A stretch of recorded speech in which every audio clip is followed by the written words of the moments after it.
Sup guys, Kevin here. Thought I'd try something new on the channel. For those who don't know, I'm an avid gamer, not into too many games today, but I love the old school consoles and unique classic games. I thought I'd try my hand at reviewing a couple. So I'm not going to try to go for any particular style here, just my thoughts on the title.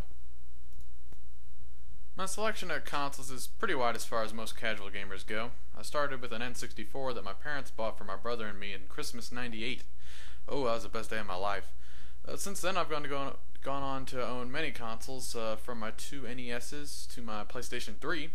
Depending on demand, more videos will come. So let's get started, shall we? What to review? Well, I figured it'd probably be best to share one of my most obscure games with you first. This single game might get the award for most batshit crazy video game (?) ever made. Because although it's technically a game, there's no real gameplay. Confused? Well, so was I. The game is Panic for the Sega CD add-on for the Sega Genesis. Released in 1994, developed and published by Data East, who are apparently a bunch of crackheads that programmed video games in their spare time.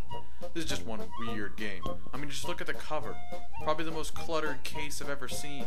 The entire front is made up from screenshots from the game, with this overly happy kid when only barely resembles a dog on it. I'll also take this time just to comment on the Sega CD's proprietary jewel cases.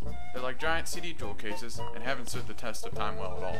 They're made of that crappy plastic like all CD cases, and after 17 years just opening them is enough to make them break and shatter.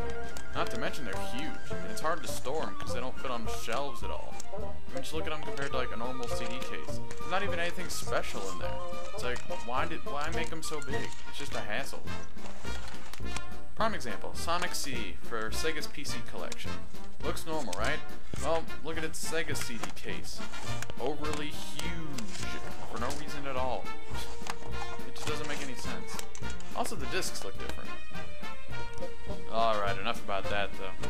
Let's pop this sucker in and play some Sega CD. Yeah. Gosse. Oh, they fixed it. Cute. There's the Data East stamp of certified shit. So here's the first impressions you get of the game. The recording didn't get the start for some reason, but I'll play some of it for you.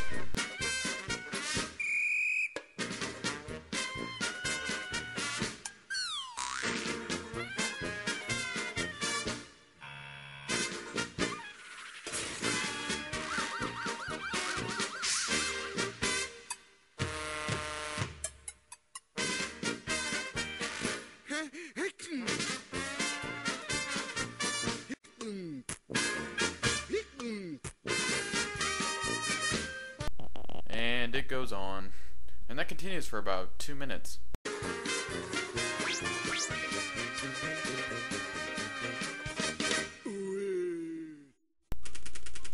Now the game takes time to tell you its plot, because if it didn't, no one would ever figure it had one. So computers are malfunctioning because there's a nasty virus in the computer network server. Just one. I guess that's all there was in 1994. And using a program called Panic, a small child and his dog are trying to save the world. Sorry guys, my Genesis has a bad connection to the TV, so that's why it's all fuzzy.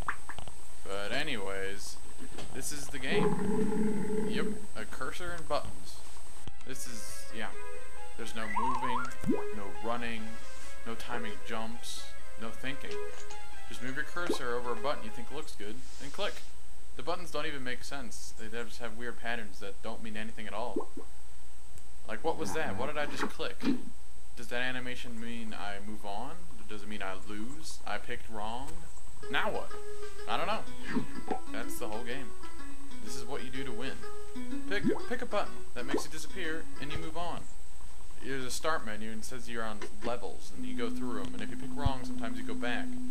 And I guess you just keep on going until you pick one that ends the game. I wouldn't know because I've never beaten it. There's over 1,000 animations in all, I hear, at least. I don't know what kind of acid they were on when they made this game, but it gave them one hell of a trip, and whatever popped in their head during it, they made sure to put it in the game. And look at these load times. It's ridiculous the game makes you wait this long only to show you these fine, pointless animations. You'll waste hours in loading times alone if you ever want to finish the game. I mean, look at this. What is this? I don't know.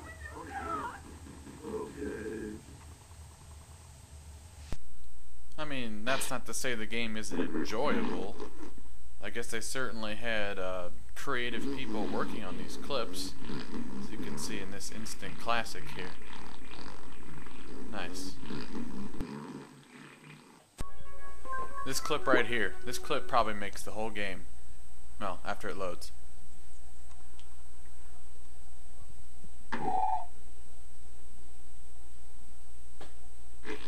It's raining shit, bitch. And then there's this scene, which takes place on the Japanese Sega CD main menu. This is what it looks like whenever you boot up the system. Obviously in America, the different background and had different music. The music in this one's actually the Japanese music, because this is actually a Japanese game. Cool. Pressing that button made the kid go crazy. And it goes on. This is probably the game's most infamous clip. When you're in the lab and you drink the green potion.